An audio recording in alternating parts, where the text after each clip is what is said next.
اعوذ باللہ من الشیطان اللعین الرجیم بسم اللہ الرحمن الرحیم السلام علیکم ورحمۃ اللہ وبرکاتہ۔ اللہ تبارک و تعالیٰ کا شکر ہے کہ میں کراچی سے تاج العلماء مولانا محمد نقی نجفی قال اللہ مقامہ کا پوتا علی احمد آپ کی خدمت میں حاضر ہوں، اور سورہ مبارکہ دہر کے رکوع 2 کی آیات کے ساتھ حاضر ہوں، اور ان کے نشانات ہیں 23 سے لے کر 31۔ ان آیات کی تلاوت کا شرف حاصل کر رہا ہوں۔ اعوذ باللہ من الشیطان اللعین الرجیم، بسم اللہ الرحمن الرحیم۔ آیت نمبر 23۔ انا نحن نزلنا علیک القرآن تنزیلا۔ ترجمہ ہم نے آپ صلی اللہ علیہ وسلم پر قرآن کو وقتاً فوقتاً تھوڑا تھوڑا کر کے اتارا ہے۔ آیت نمبر 24۔ فاصبر لحکم ربک ولا تطع منهم آثما کفورا۔ ترجمہ لہذا آپ صلی اللہ علیہ وسلم اپنے پالنے والے مالک کے حکم کی خاطر صبر و برداشت سے کام لیجیے، اور ان میں سے کسی بدکار بدماش منکر حق کی بات نہ مانیے۔ آیت نمبر 25۔ وَاذْكُرِ اسْمَ رَبِّكَ بُكْرَةً وَأَصِيلًا۔ ترجمہ اور اپنے پالنے والے مالک کا نام صبح و شام یاد رکھیے، یعنی نماز صبح، ظہر اور نماز عصر پڑھتے رہیے۔ آیت نمبر 36۔ وَمِنَ اللَّيْلِ فَاسْجُدْ لَهُ وَسَبِّحْهُ لَيْلًا طَوِيلًا۔ ترجمہ اور رات کے حصے میں خدا کے حضور سجدہ کیا کیجیے، یعنی نماز مغرب و نماز عشاء پڑھا کیجیے، نیز رات کے طویل حصے میں تسبیح پڑھا کیجیے، یعنی نماز تہجد پڑھا کیجیے۔ ان آیات سے بہت واضح احکامات صادر ہوئے ہیں، اور تفسیر مجمع البیان میں لکھا ہے کہ حضرت امام رضا علیہ السلام سے روایت ہے کہ رات کو دیر تک تسبیح پڑھنے سے اصل مراد نماز شب یعنی نماز تہجد ہے۔ آیت نمبر 27۔ ان هؤلاء يحبون العاجلة ويذرون وراءهم يوما ثقيلا۔ ترجمہ یہ لوگ تو اس وقت جلدی حاصل ہونے والی چیز دنیا سے محبت کرتے ہیں، اور آگے جو بہت سخت اور بھاری دن آنے والا ہے اسے چھوڑے بیٹھے ہیں۔ آیت نمبر 28۔ نحن خلقناهم وشددنا اسرهم وَإِذَا شِئْنَا بَدَّلْنَا أَمْثَالَهُمْ تَبْدِيلًا۔ ترجمہ حالانکہ ہم ہی نے تو انہیں پیدا کیا ہے،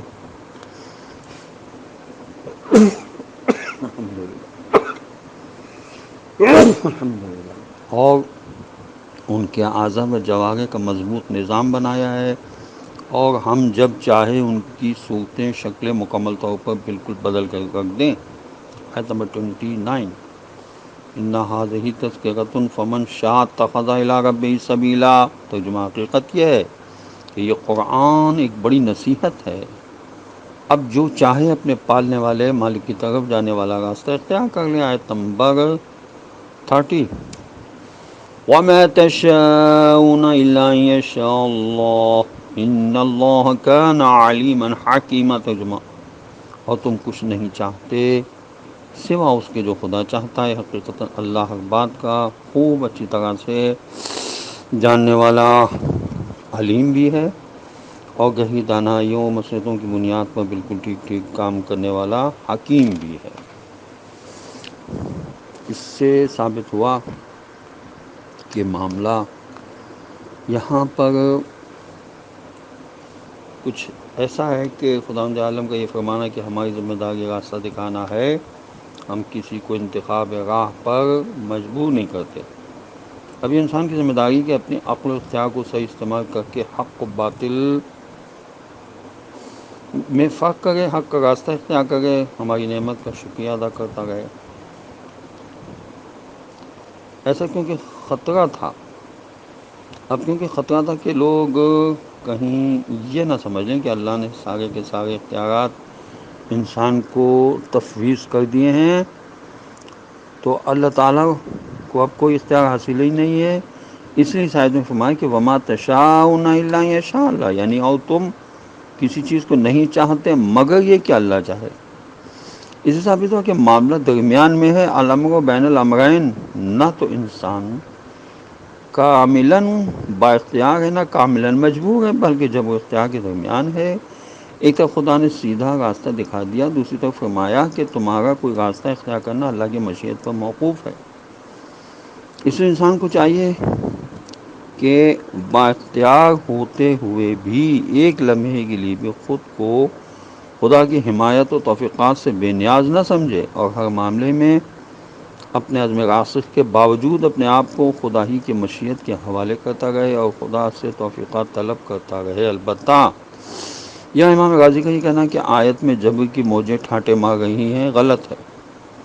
اس آیت سے الامر بین الامرین، معاملہ جبر و اختیار کے درمیان ہے. اب جو لوگ یہ چاہتے ہیں کہ انسان کو مکمل طور پر با اختیار ثابت کر دیں، وہ آیت نمبر 29 کو پڑھتے رہتے ہیں، اور جو لوگ جبر محض کو ثابت کرنا چاہتے ہیں وہ آیت نمبر 30 کی گٹ لگائے رکھتے ہیں. حالانکہ یہ دونوں آیتیں اگر سامنے کی جائیں تو نتیجہ سامنے آ جاتا ہے.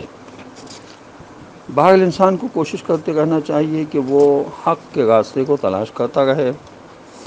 اور اب آیت نمبر 31 اس سورہ رکوع کی آخری آیت ہے. یدخل من یشاء فی رحمتہ والظالمین اعد لهم عذابا علیما. یہ کہ ترجمہ ہے کہ وہ جسے چاہتا ہے اپنی رحمت میں داخل کر دیتا ہے، اور جو ظالم ہیں ان کے لیے تو اس نے بڑی سخت تکلیف دینے والی سزا بالکل تیار کر رکھی ہے. خداوند عالم کا کسی کو اپنی رحمت میں داخل کرنے کا طریقہ یہ ہوتا ہے کہ خداوند عالم اس کا سینہ اسلام، ایمان اور اپنی اطاعت کے لیے کھول دیتا ہے. یعنی اس کو اسلام، ایمان اور اپنی اطاعت کی توفیق عطا فرما دیتا ہے. اور ظالم سے اولین مراد مشرک اور کافر ہیں جنہوں نے اپنے ارادے اور اختیارات کو بے حد غلط استعمال کیا ہے.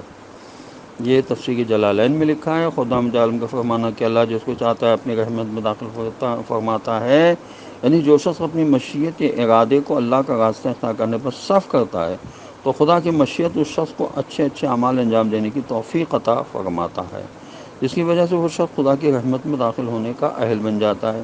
پھر خدا تعالیٰ اس کو اپنی رحمت میں داخل کر لیتا ہے. اس کے بعد جو لوگ اپنی مشیت یا ارادے کو اللہ کے راستے کے خلاف چلنے پر صرف کرتے ہیں، ان کے لیے فرمایا کہ اللہ نے ظالموں کے لیے سخت تکلیف دینے والی سزا تیار کر رکھی ہے. یہ ظلم ہی ہے کہ انسان اپنی مشیت کو، یعنی اپنے ارادے کو اللہ کی مرضی کے خلاف استعمال کرے، یعنی اس نے اپنی مرضی کو غلط جگہ رکھا. یہ تفسیر روح البیان میں لکھا ہے. خداوند عالم کی بارگاہ میں ہماری دعا ہے کہ پروردگار ہمیں قرآن پڑھنے، سمجھنے اور اس پر عمل کرنے کی توفیق نصیب کرے، اور وارث قرآن حضرت امام زمانہ عجل اللہ تعالی فرجہ الشریف کا جلد ظہور ہو، اور خداوند عالم ہمیں ان کی بارگاہ میں اپنی جانوں کا نذرانہ پیش کرنے کی توفیق عطا فرمائے. وآخر دعوانا ان الحمد للہ رب العالمین. السلام علیکم ورحمۃ اللہ وبرکاتہ.